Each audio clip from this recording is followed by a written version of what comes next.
Okay, so hello and welcome back everyone. So in this video we'll be discussing about selection sort. So selection sort, just like bubble sort, repeats a particular subtask again and again. So what is that subtask? So that subtask is to traverse the array, and while traversing the array find the smallest element, the index of the smallest element in this particular array, and then you swipe that smallest number or the element in this array with the element at this particular index. So after you're done with this first round, so you'll be able to like find this out, but this is the smallest element. So after the first round you'll be swapping these two. So after the first round you'll have your array looking something like this. So 1 9 2 3 8 and 4. So after the round one, we have this particular array. So we'll start after fixing the smallest array in the first position or the zeroth index. We'll now start our traversal from this particular index, and we'll start finding the smallest number in the left of this, I mean, in this particular subarray. So after we find out the smallest element, which is 2 in this array, we actually swap it with with the element stored at the second, I mean the first index. So we swap these two. So now we have got the second smallest element fixed at this particular position, right?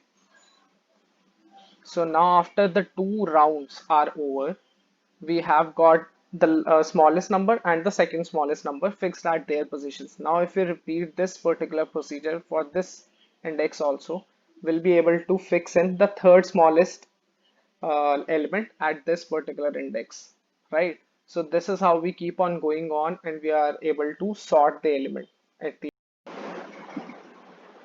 Okay, so we will now look into the code for selection sort. So if we like recall the process, so we have to first find out the smallest element for this particular index or for the zeroth index, and then we have to find out the second smallest number for this particular index for, and then the whole process goes on till n minus 2. After I fix the elements, smallest element, second smallest element, third smallest element, and the so, and in this process if I fix all the elements till n minus 2 indexes, then automatically the last index will be having the element which has to be, I mean, the largest one. Okay, so this is why we have our outer loop running from I is equals to 0 to n minus 2. So after we have so within this for loop, we try to find out the minimum element.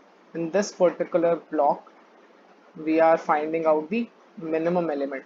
So for round one, we'll be finding out the minimum element in this particular array, and from round two, we'll be finding out the minimum element from this to this particular sub array, and in the round three. So initially, what we assume is that we assume that the index of the minimum element is I only. So what we assume is that this is the minimum element, right? So now we initialize j is equals to I plus 1, and we keep traversing this array. And in case we find a particular element which is less than the minimum one, which is less than this particular element, then we store that index in the min variable. So in case, let's say we are going to the right, and we find out this that aj right now is less than a min, which is a min is right now 9, oh sorry 8, and aj is 2, right? So we store min is equals to j. So now min will be pointing to, or will be min will be storing the index of this particular element, which is 0 1 2. So 2 is the index of this particular element, so min will be storing 2. So now it will j will again start, now will be pointing to this. So this is not less than a min, this is actually less than a min. So now aj is less than a min, this condition will be satisfied, and min will now store the index of this particular element, which is 0 1 2 3 4 4. So now at the end of this particular code, if you look over here, so at the end of this code, the min variable will be storing the index of the minimum element. So now we have to swap the element stored at the min index with the a of I, which is the element stored at the the starting position, that is the 0th index. So after the round 1 is over, I will be incremented to this and the same procedure will start back again. Okay. So after we'll, this is the swap code which is written, right? So we swap a of I, a sorry. So we swap a min and with a of I. Okay. So this is how this. Okay. So now let us analyze the runtime complexity of selection sort. So actually, so let us just first go through the code. Okay. So initially for round one, when you are like trying to fix the element, or you're trying to fix the smallest element at this particular location, then you'll have to like traverse through the array and find the minimum element, right, in this particular code. So in order to find the minimum, you'll have to ultimately do n minus 1 comparisons in the first round. Now as your I, this particular loop variable keeps incrementing, so in the next round you'll have to do n minus 2 number of comparisons, and this is how it goes on, and in the end you'll have to do one comparison only at the end, right? So if we like sum this up, so it will come out to be n minus 1 into n by 2, so which is of the order n square. So order of n square is the runtime complexity of this particular algorithm. Now if we like compare the best case and the worst case, so in selection sort, the best case and the worst case time complexity are basically the same only, because there is no even if the because there is actually no segregation or no checks. So even if the array is sorted, then also will in order to fix the smallest element at this particular index, will have to anyways traverse through the whole array, even if it is sorted. And for fixing the second smallest element at this particular index, even then we'll have to like traverse the whole array. So the best case and the worst case complexity are both the same, which is order of n square. Now moving over to the space complexity, as this is actually an iterative algorithm and not a recursive one, so we are actually there's no extra space taken up on the stack frame due to recursion, and in here we are just using temporary variables, we are just using min variable and one temporary variable, and over here we are using two loop variables, this one and this one, right? So we're actually making use of some temporary variables only, and it is giving us the space complexity of only order of 1, which is like the constant space complexity. So I'll just write this down, and it is taking only constant amount of space complexity. Okay. Uh, okay. So, and in this, if we have to, we can discuss about the number of swaps and the number of comparisons required in this particular algorithm, but let us first discuss about the properties of selection sort. So is it in place? Yes, it is in place, because the extra space required is like constant amount of extra space is required, so which is actually less than order of log n, so it is actually in place. Now is it stable? It is actually not stable. So in order to take an example for this, so what are stable algorithms? Stable algorithms are the ones which are able to maintain the relative order of the element with equal keys. So in case the input is this particular array, in case the input sequence is this, then my final output array also, this particular element should come before this particular element, because in my input sequence this element was before this element and they are with equal keys, right? So after my final sorting is done, my array should, and this is at first index and this is at third index. So this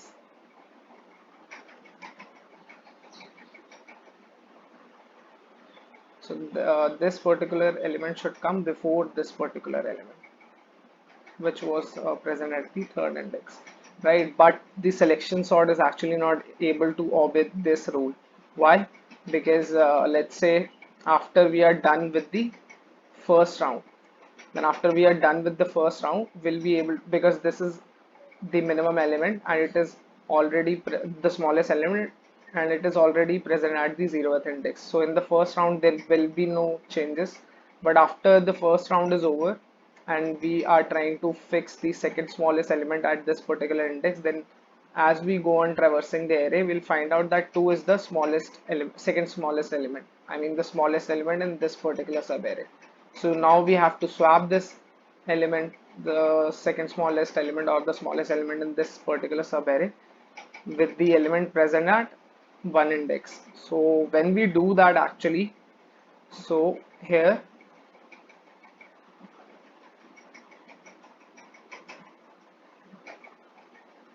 so actually this particular element which was present at one index is now, has now got to the right of this particular element, which shouldn't have been the case. So the relative order of these two elements with equal keys has been disturbed, and there is actually no provision to restore this the order of this relative element. So what I mean to say is that because the element the element with equal key which was present before, which is 3 in this particular case, so here this particular element which is at one index was present before this particular element which is at third index, but after my second round this particular element has overtaken or has been or is shifted to the right of this particular element, right? So its relative order has been disturbed, so that is why it is not stable. Now is it online? Is it an online algorithm? Actually, it is not an online algorithm. Now, why is it not online? Because after, let's say, we are like sorting this particular array, and after we are done with two rounds, then we'll have this particular array sequence with us after two rounds, right? So after we have fixed these two elements at their position, the smallest and the second smallest element, and let's say dynamically a new element is generated with this, which is 0. So now we'll have to again run the selection sort algorithm right from starting, because there is actually no uh, provision to find out the actual place of this particular newly generated element and get it in its like appropriate position in the sorted array, right? Which is actually this one. But selection sort is actually not able to do this. So for selection sort, we'll have to run this particular algorithm right from the starting again. So we'll now have to find out the smallest element and we'll have to fix it at the 0th index. So now we'll again start the algorithm and we'll traverse this and find out that this is the smallest, and then we'll fix this and we'll swap these two. So after first round, this is how it will be visible, right? So there is no provision for being able to include in the dynamically generated elements. Okay. Now, is this algorithm adaptive? No, because the runtime complexity of this algorithm is not a function of pre-sortedness factor. So what do I mean by this is that the runtime complexity does not depend upon whether the array is sorted or not. As we have seen that in the best case also, it is taking order of n square time, and in the worst case also it is taking order of n square time only. Okay, so now moving over to what is the number of swaps required or done in the selection sort algorithm. So as you would have seen that after every round, in the worst case, after every round, or we have to like select the smallest element and we have to do one swap. So in total there are like n minus 1 swaps that happen, right? So in total there are n minus 1 number of swaps that happen. So even in worst case, the number of swaps in selection sort is of the order n.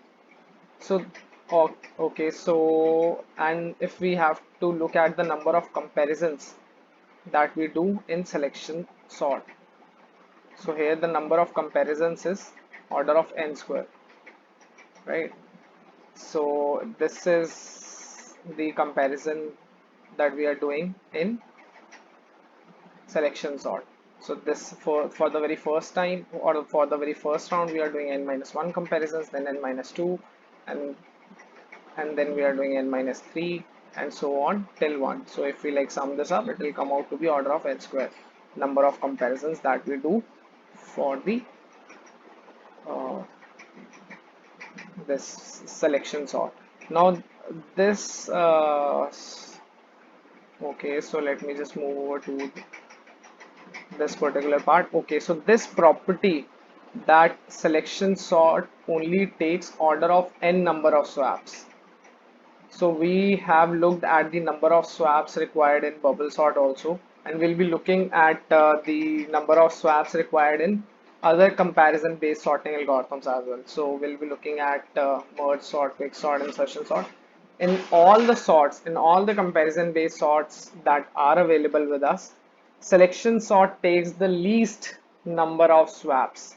It makes the least number of swapping. So whenever this question is asked that given a situation where writing writing to a particular memory is the most costliest operation, then in that particular case, you would want to use selection sort. So whenever swapping is the most costliest operation that you perform, then you would want to use selection sort because selection sort will do the minimum number of swaps. Okay, so in case you're doing or the memory write is a costlier operation or takes much more time, then you would want to choose selection sort. Okay, so okay, so we have also looked at the number of comparisons. It's of the order n square, and we have also looked at the number of swaps. So this property I have discussed in this particular thing I have discussed in bubble sort as well, that the runtime complexity of any sorting algorithm that we'll be discussing will always be greater than or equal to the number of comparisons that particular algorithm will be making. So in most of the cases, the runtime complexity will be equal to majorly equal to the number of comparisons that particular sorting algorithm would be making. Okay, so runtime complexity is majorly greater than or equal to the number of comparisons, and in major of the cases it is almost equal to the number of comparisons. Okay, fine.